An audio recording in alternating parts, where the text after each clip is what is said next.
Je vais compléter, si vous le voulez bien. Donc, monsieur le maire et monsieur le conseiller départemental Cyril Madinier, ainsi que son fils, le conseiller, comment on appelle ça, c'est l'attaché parlementaire de notre député, monsieur Yannick Leder. Voilà. Donc, notre association a été créée en 2019 pour promouvoir la pratique de l'harmonica avec l'aide du maire de Charleville, Bruno Guyot-Bataille, et son conseil municipal. Il n'a pas relâché son soutien. En juin 2020, pour l'accueil des enfants scolarisés lors de notre premier déconfinement, la municipalité nous a accordé une subvention pour acheter des harmonicas des enfants de l'école. Pour le festival des amateurs d'harmonica, la municipalité nous a mis à disposition, comme je l'indiquais tout à l'heure, la presque totalité des salles disponibles de la commune, y compris les salles de classe de l'école primaire. Nous avons bénéficié aussi de l'aide, comme je le disais tout à l'heure, du service administratif et technique. Certes, Bruno Guyot-Bataille n'a pas tout de suite totalement compris notre projet. Mais,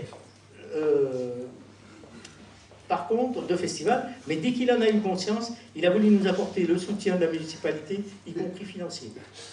Il se trouve que maintenant, en 2023, une partie importante des activités, comme l'a dit Isabelle, des activités de notre association concernent la découverte et l'initiation à la musique et à l'harmonica destinée aux enfants.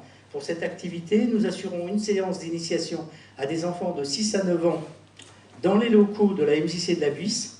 Nous aidons aussi Rachel Plat, artiste disposant d'une notoriété internationale, pour organiser ses tournées en Isère, en Haute-Savoie et bientôt dans le Lyonnais.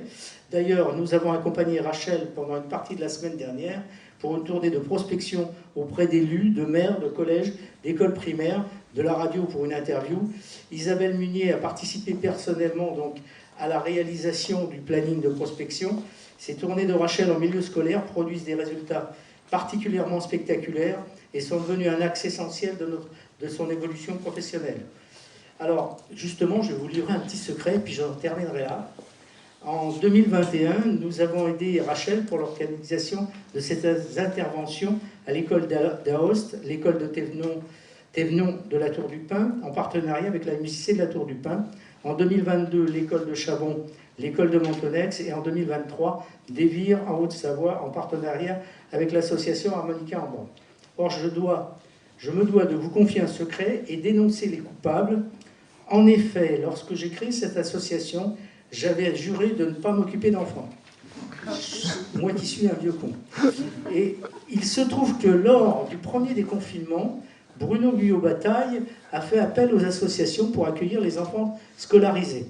Martine, Robert et Jacques m'ont convaincu de présenter notre candidature, et c'est comme ça que nous avons assuré tous les 4 une demi-journée par semaine d'initiation à l'harmonica pendant le mois de juin, avec plusieurs classes.